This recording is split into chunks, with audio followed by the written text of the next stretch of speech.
Hey guys, good morning to all of you and welcome to my YouTube channel SK NCERT classes. आज की class में हम लोग NCERT math class 10th प्रश्नावली 1.3 के question को करेंगे। ओके, आइए क्वेश्चन नंबर 1, सिद्ध कीजिए कि √5 एक अपरिमेय संख्या है। √5 एक अपरिमेय संख्या है। तो सबसे पहले हम लोग मानेंगे इसको कि ये एक परिमेय संख्या। ओके, माना √5 एक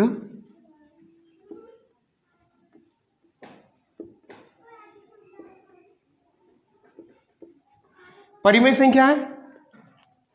तो हम लोग √5 जब एक परिमेय संख्या है तो हम लोग जानते हैं परिमेय संख्या किसे कहते हैं। वैसे संख्या जिसे हम p/q के रूप में लिख सकते हैं, a/b के रूप में लिख सकते हैं। इसका मतलब क्या है, जिसे हम लोग नॉमिनेटर और डिनोमिनेटर के रूप में लिख सकते हैं। ठीक है, यानी अंश और हर, अंश बटे हर के रूप में लिख सकते हैं। यानी क्या, √5 बराबर a/b, जहां b = नॉट 0। ओके, अब के दोनों तरफ वर्ग करने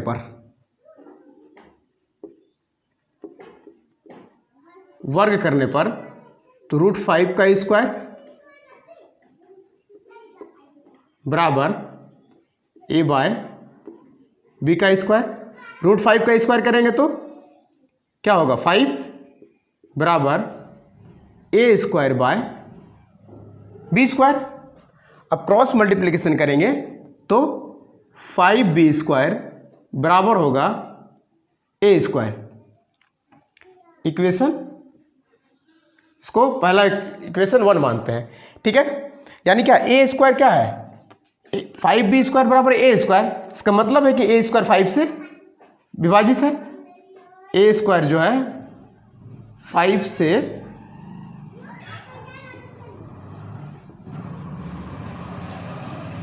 विभाजित है। जब a² 5 से विभाजित होगा तो जाहिर सी बात है a भी क्या होगा, a भी 5 से विभाज्य होगा। ओके, अब लोग लिख सकते हैं, अब देखिए a भी 5 से विभाज्य होगा तो a बराबर लिख सकते हैं हम लोग 5c। ये तीसरा 5c क्यों, क्योंकि a से 5 विभाज्य है, a से a भी क्या है 5 से विभाज्य है। तो हम लोग a बराबर लिख सकते हैं 5c, जहाँ c क्या है, कोई पूर्णांक है।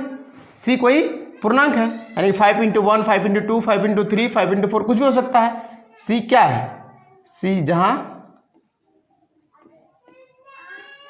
c कोई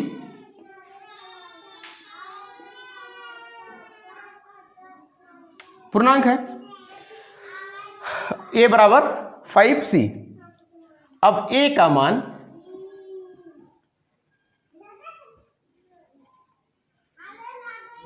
समीकरण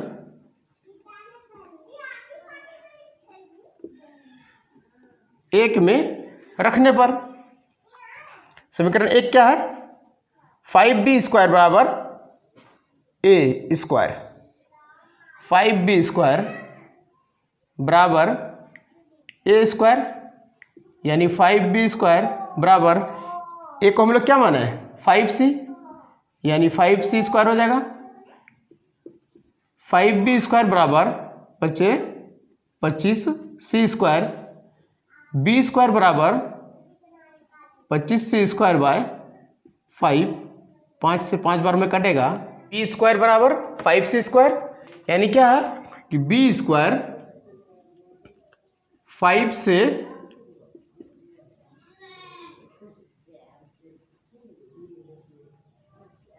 विभाजित होगी। b² जब 5 से विभाजित है, b² जब 5 से विभाजित है, इसका मतलब क्या है कि b भी 5 से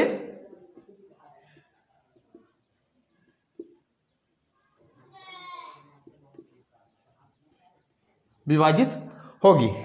ओके, इसका मतलब क्या है कि अब एक 1.3 से परिमेय 1.3 से, चूंकि a b c और 5, यानी क्या है, a है, b है, c है और 5 है, यहाँ भी c और b है। इसका मतलब क्या है, ये पूर्णांक है, इसीलिए आपका जब ये पूर्णांक है तो 5b भी क्या होगा, 5b² भी क्या होगा, एक परिमेय संख्या होगी, इसीलिए 5c भी एक परिमेय संख्या होगी। परंतु इस तथ्य का विरोधाभास प्राप्त होता है कि √5 एक अपरिमेय संख्या है, अतः हम कह सकते हैं कि √5 एक अपरिमेय संख्या है। ओके, अगला क्वेश्चन है क्वेश्चन नंबर 2, सिद्ध कीजिए कि 3 + 2√5 एक अपरिमेय संख्या है। आइए सबसे पहले इसको परिमेय संख्या मानते हैं। माना 3 + 2√5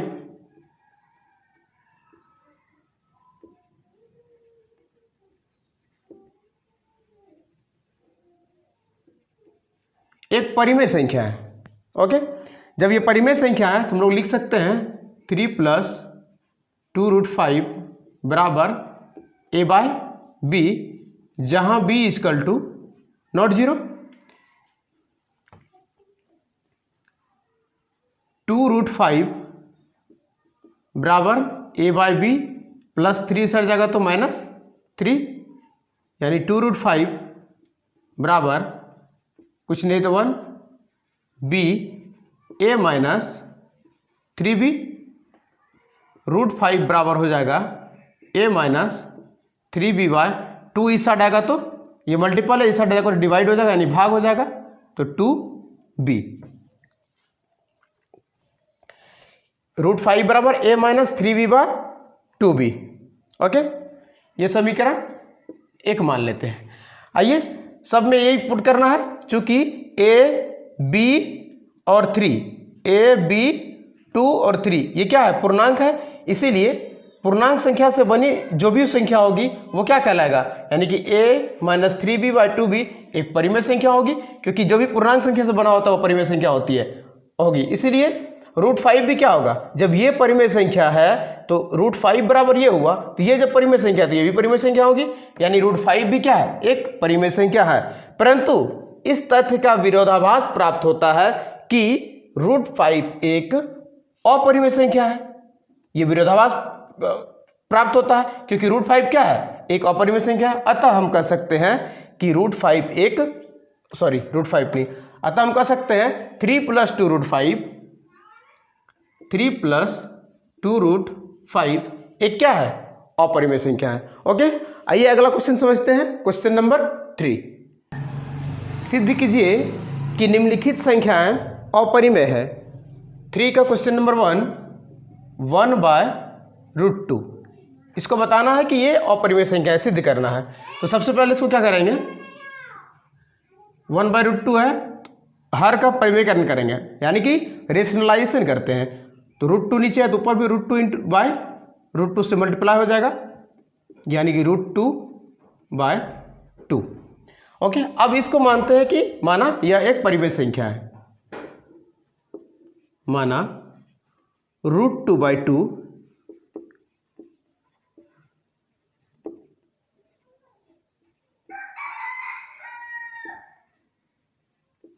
एक परिमेय संख्या है।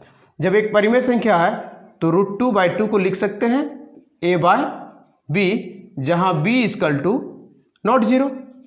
अब मल्टीप्लाई कीजिए, √2b, √2 बराबर हो जाएगा 2a/b। कोई दिक्कत, क्योंकि ये इससे मल्टीपल होगा, ये इससे मल्टीपल होगा, तो √2 को एक साइड करेंगे तो b भी नीचे ही रह जाएगा, यानी कि 2a/b। ओके, इसको समीकरण एक समझ से एक मान लेते हैं। चूंकि देखिए 2a और b, 2a और b क्या है, पूर्णांक है, इसीलिए 2a/b, 2a/b, क्योंकि पूर्णांक संख्या से बनी संख्या क्या होगी, एक परिमेय संख्या होगी। इसीलिए जब ये परिमेय संख्या होगा, इसका मतलब क्या है कि √2 भी एक परिमेय संख्या होगा, क्योंकि √2 बराबर है 2a/b। अगर 2a/b परिमेय संख्या है तो जाहिर सी बात है √2 भी क्या होगी, √2 भी एक परिमेय संख्या होगी। परंतु इस तथ्य का विरोधाभास प्राप्त होता है कि √2 एक अपरिमेय संख्या है। √2 क्या है, एक अपरिमेय संख्या है। अतः हम कह सकते हैं कि 1/√2 एक अपरिमेय संख्या। आइए देखते हैं अगला क्वेश्चन, क्वेश्चन नंबर 3 का 2। देखिए 7√5, अब इसको बताना है कि सिद्ध करना अपरिमेय संख्या है। सबसे पहले माना 7√5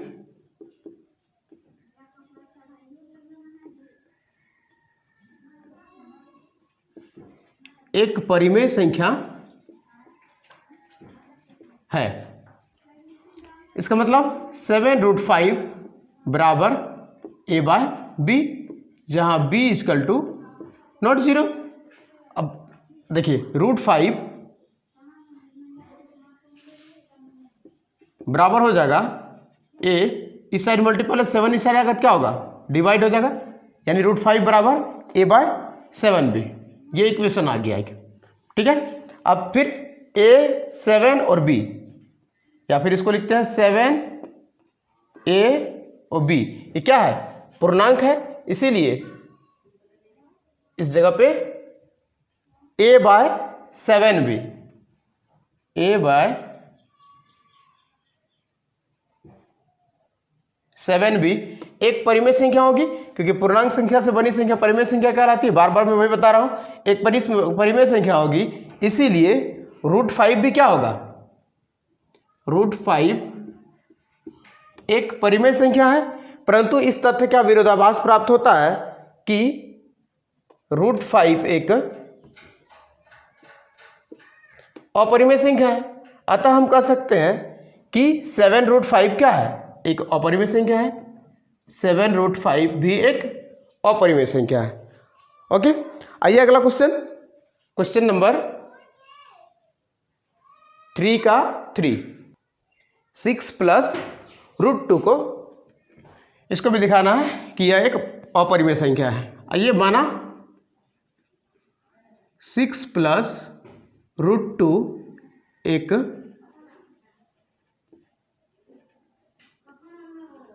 परिमेय संख्या है, यानी क्या, 6 प्लस √2 बराबर लिख सकते हैं a/b, क्योंकि परिमेय संख्या है, जहां b इक्वल टू नॉट 0। √2 बराबर होगा a/b, इस साइड जाएगा 6 तो क्या हो जाएगा, माइनस, यानी √2 बराबर, इसको हल करेंगे, b यहाँ हो जाएगा a माइनस 6b। आ गया ये इक्वेशन। चलिए अब देखिए a, b और 6, अब यहाँ पे लिखेंगे 6a एवं b पूर्णांक है, इसीलिए a minus 6b/b, a minus 6b/b एक परिमेय संख्या होगी, क्योंकि पूर्णांक से बना संख्या परिमेय संख्या कहलाता है। इसीलिए √2 भी क्या होगा, इसीलिए √2 एक परिमेय संख्या है। परंतु इस तथ्य का विरोधाभास प्राप्त होता है कि √5 एक अपरिमेय संख्या है, √2 एक अपरिमेय संख्या है। अतः हम कह सकते हैं कि 6 प्लस √2 एक अपरिमेय संख्या है। बस इस फॉर्मेट को थोड़ा सा याद कर लेना है, और जो भी क्वेश्चन होगा सिर्फ उसको यहाँ पे पुट करना है। ओके, आई होप कि सारा क्वेश्चन आप लोग को अच्छी तरीके से समझ में आ गया होगा। मिलते हैं हम लोग नेक्स्ट क्लास में, तब तक के लिए जय हिंद।